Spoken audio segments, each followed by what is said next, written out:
Hi friends, welcome to BS family. இன்றைக்கான சமையல் video பதிவில் நம்ம இன்றைக்கி என்ன சமைக்க போகிறோம் அப்படின்றத பார்த்துடலாம். தேவையான பொருட்கள்லாம் எடுத்து வச்சுருக்கேன். அதை ஃபஸ்ட்டு என்னென்னு பார்த்துடலாம். நம்ம இன்றைக்கி ஆனியன் புலாவ் செய்ய போகிறோம். ஆனியன் புலாவுக்கு தேவையான பொருட்கள் பார்த்துடலாம்.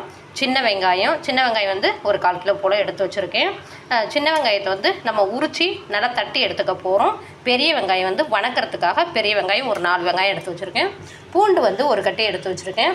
அடுத்தது இஞ்சி, இது எல்லாத்தையுமே வந்து நம்ம உரித்து நல்லா அரைச்சி பேஸ்ட்டாக எடுத்து வச்சுக்கலாம். பச்சை மிளகாய், இதுதான் நம்ம காரத்துக்கு வந்து பச்சை மிளகாய் மட்டும்தான் சேர்க்க போகிறோம், வேறு எதுவுமே சேர்க்க போகிறது கிடையாது. அடுத்தது பார்த்திங்கனாக்கா இதுக்கு மெயின் இன்க்ரீடியன்ஸு புதினா, கொத்தமல்லி, கருவேப்பிலை, இது 3மே இஞ்சி பூண்டு பேஸ்ட்டு அரைக்கும் போது இதையும் கூடவே சேர்த்து நம்ம அரைச்சிக்கணும். அடுத்தது பார்த்திங்கன்னா தேங்காய், இந்த தேங்காயை நல்லா உடச்சி துருவிட்டு நல்லா நம்ம வந்து பால் எடுத்து வச்சுக்கணும். இந்த பாலில் தான் நம்ம வந்து செய்ய போகிறோம், தேங்காய் பாலில் தான் நம்ம செய்ய போகிறோம்.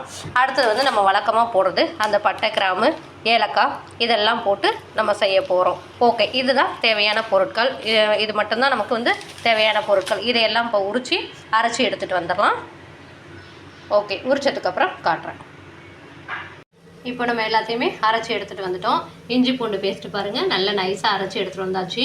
அடுத்தது பார்த்திங்கன்னா கொத்தமல்லி, புதினா, கருவேப்பிலை, இது 3மே அரைச்சி பேஸ்ட்டாக கொண்டு வந்தாச்சு. இதுலேயே வந்து பச்சை மிளகாயும் போட்டு அரைச்சாச்சு. அடுத்தது பார்த்திங்கன்னா சின்ன வெங்காயம், இதையும் நல்லா நைஸாக பேஸ்ட்டாக அரைச்சி எடுத்துகிட்டு வந்தாச்சு. நமக்கு தேவையான பொருட்கள். அடுத்தது பச்சை மிளகாய் பார்த்திங்கனாக்கா ஒரே ஒரு பச்சை மிளகாய் கீரி போட்டிருக்கேன். ஒரு பெரிய வெங்காயம், இதுதான் நம்ம வந்து வணக்கிறதுக்காக நம்ம ஒரே ஒரு பெரிய வெங்காயம் போட்டிருக்கோம். அடுத்தது பார்த்திங்கன்னா இதில் பட்டை, கிராம்பு, பூவு, அடுத்தது கசகசா, அந்த பிரியாணி இலை, சோம்பு, இது எல்லாமே இருக்குது. இவ்வளோ தான் நமக்கு தேவையான பொருட்கள். அடுத்தது பார்த்திங்கன்னா தேங்காயும் நல்லா துருவி பால் எடுத்து வச்சாச்சு. இதுதான் தேங்காய் பால். அடுத்து வந்து அரிசி நல்லா ஊற வச்சு எடுத்து வச்சுருக்கேன். பாருங்கள், 3/4 படி அரிசி ஊற வச்சு எடுத்து வச்சுருக்கேன். ஓகே, இனிமேல் எப்படி செய்யலான்னு பார்க்கலாம். இப்போ அடுப்பை ஆன் பண்ணி குக்கர் அடுப்பில் வச்சாச்சு. குக்கர் காஞ்சதையும் நம்ம எண்ணெயை ஊற்றிக்கலாம். எண்ணெய் கூடயே நெய்யும் கொஞ்சம் ஆட் பண்ணிக்கலாம்.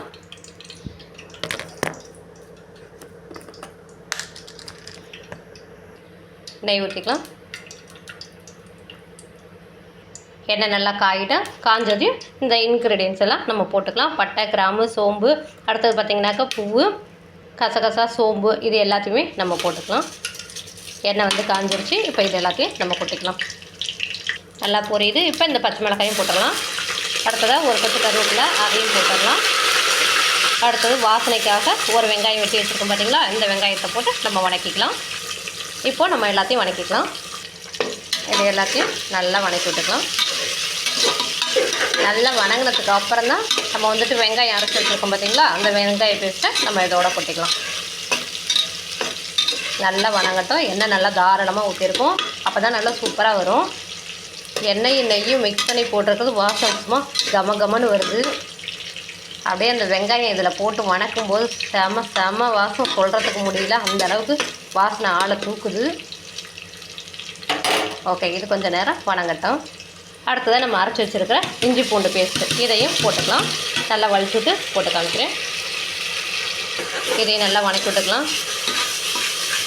இது எல்லாம் சேர்ந்து வணக்கும்போது வாசனை நல்லா சூப்பராக வருது. நல்லா கமன்னு அந்த நெய்யோடு சேர்ந்து வாசனை நல்லா சூப்பராக வருது.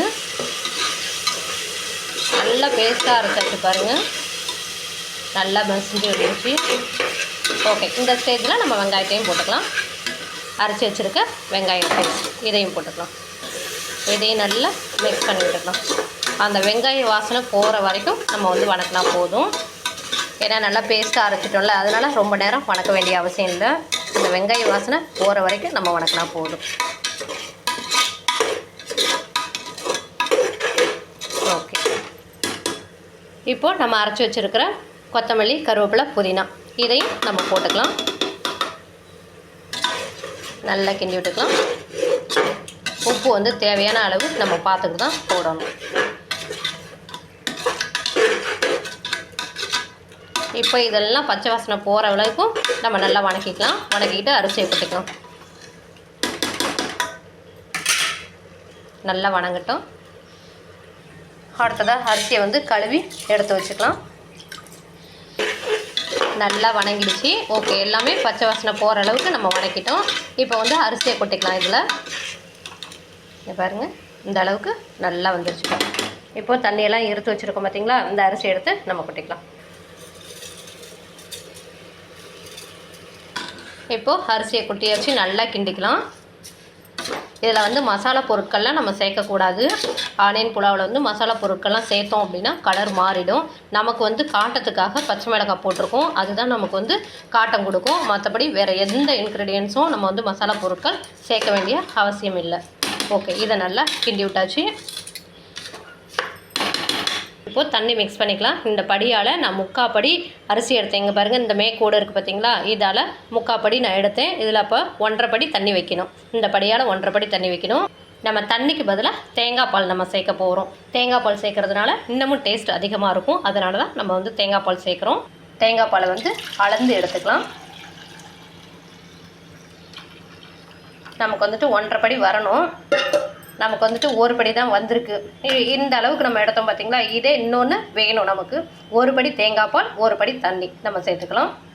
இப்போது இதை ஊற்றிக்கலாம். மீதம் இருக்கிற தேங்காய் பாலையும் நம்ம ஊற்றிக்கலாம். அடுத்ததாக இதுக்கு வந்து தண்ணி மிக்ஸ் பண்ணிக்கலாம். தண்ணி வந்து பச்சை தண்ணி ஊற்றக்கூடாது, சுடுதண்ணி ஊற்றணும். சுடுதண்ணி ஊற்றினோம்னா தான் நல்லாயிருக்கும். சுடுதண்ணி ஊற்றியாச்சு. ஓகே, இதுதான் அளவு. ஓகே, இப்போ இந்த தண்ணியும் இதோட சேர்த்துக்கலாம்.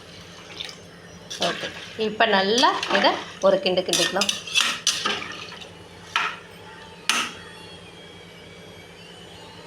இப்போ வந்து உப்பு போட்டுக்கலாம். எல்லாத்தையும் நல்லா கிண்டி விட்டு உப்பு போட்டு டேஸ்ட் பண்ணி பார்த்துட்டு நம்ம குக்கரை வந்து மூடி வச்சிடலாம். பாருங்க எந்த அளவுக்கு பார்க்கவே நல்லா ஒயிட்டாக இருக்குன்னு. இதுதான் முஸ்லீம் வீட்டு நெய் சாதம் அப்படின்னு சொல்லுவாங்க, அது இதுதான்.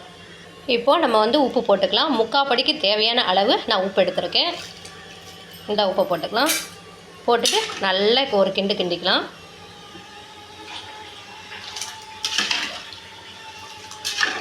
உப்பு நல்லா மிக்ஸ் ஆகட்டும். கிண்டிட்டு இப்போ நம்ம டேஸ்ட் பார்க்கலாம். நான் போட்ட உப்போட அளவு கரெக்டாக இருக்குது. இப்போ வந்து நம்ம குக்கரை மூடி போட்டு மூடிடலாம். குக்கரை வந்து மூடி போட்டு மூடியாச்சு. இப்போ 3 விசில் வர வரைக்கும் நம்ம வெயிட் பண்ணலாம். இதுக்கு வந்து சைடிஷ் பார்த்திங்கனாக்கா முட்டை வந்து ஃப்ரை பண்ணலாம் அப்படின்ட்டுருக்கேன். முட்டை வந்து வேக வச்சு எடுத்து வச்சுருக்கேன். இதை வந்து நம்ம வணக்கிக்கலாம். மசாலா போட்டு அப்படியே கிரேவியாக செஞ்சுக்கலாம். இப்போ முட்டையை வந்து உரிச்சிக்கலாம். அடுத்ததாக இதுக்கு பார்த்திங்கன்னா சைடிஷ்னு பார்த்திங்கன்னா தயிர் பச்சடிக்கு நான் சின்ன வெங்காயமும் எடுத்திருக்கேன், பெரிய வெங்காயமும் எடுத்திருக்கேன். அடுத்தது இது கூட மாதுளம்பழமும் சேர்த்து நான் செய்வேன். இந்த எல்லாத்தையும் கட் பண்ணி எடுத்துகிட்டு வந்து காமிக்கிறேன். இப்போ தயிர் பச்சடிக்கு வெங்காயத்தை எல்லாம் நம்ம கட் பண்ணியாச்சு. சின்ன வெங்காயம், பெரிய வெங்காயம் ரெண்டுமே கட் பண்ணி வச்சுருக்கேன். அடுத்து பார்த்திங்கன்னா மாதுளம்பழம். நான் எப்போதுமே தயிர் பச்சடிக்கு மாதுளம்பழமும் போடுவேன். ஓகே, இதை நம்ம இப்போ ஊற்றிக்கலாம். கிண்ணியில் ஊற்றிக்கலாம். அப்படி எடுத்து போட்டு இந்த மாதுளம்பழத்தையும் நம்ம போட்டு அடுத்தது தயிரை ஊற்றுவோம். வெங்காயம் போட்டாச்சு. அடுத்தது மாதுளம்பழம். அடுத்ததாக கடையில் வாங்கிட்டு வந்த தயிர் எல்லாத்தையும் போட்டாச்சு. இப்போ நம்ம மிக்ஸ் பண்ணிக்கலாம். உப்பு கொஞ்சம் போட்டுக்கலாம். துளுப்பு கொஞ்சமாக போட்டுக்கலாம், நல்லா கச்சிரும். உப்பு இதில் போட்டுக்கலாம். இப்போ இதை நல்லா மிக்ஸ் பண்ணிக்கலாம். மிக்ஸ் பண்ணிவிட்டு காமிக்கிறேன். மிக்ஸ் பண்ணியாச்சு. சூப்பரான தயிர் பச்சடி நமக்கு ரெடி பாருங்கள். குக்கர் வந்து விசில் வந்துருச்சு, 4 விசில் வந்துருச்சு. இப்போ நம்ம இறக்கிக்கலாம். நல்லா சூப்பராக ரெடி ஆகிடுச்சு பாருங்கள். ஆனியன் புலாவ் செம்ம டேஸ்ட்டாக ரெடி ஆகிடுச்சு. நல்லா சூப்பராக ரெடி ஆகிடுச்சு பாருங்கள். ஆனியன் புலாவ் நல்லா சுட ஆவி பறக்க இருக்குது பாருங்கள். நீங்களும் உங்கள் வீட்டில் இதே மாதிரி செஞ்சு சாப்பிட்டு எப்படி இருக்குன்றதை என்னுடைய கமெண்ட் பாக்ஸில் கமெண்ட் பண்ணுங்கள். Okay friends, thank you. உங்களுக்கு இந்த வீடியோ பிடிச்சிருந்துன்னா வீடியோக்கு ஒரு லைக் பண்ணுங்கள், மற்றவங்களுக்கும் ஷேர் பண்ணி விடுங்க. அடுத்து நம்மளுடைய சேனலை வந்து சப்ஸ்கிரைப் பண்ணி வச்சுக்கோங்க. Okay friends, thank you. மீண்டும் நாளைக்கு ஒரு வீடியோவில் சந்திக்கிறேன். ஓகே, பாய்.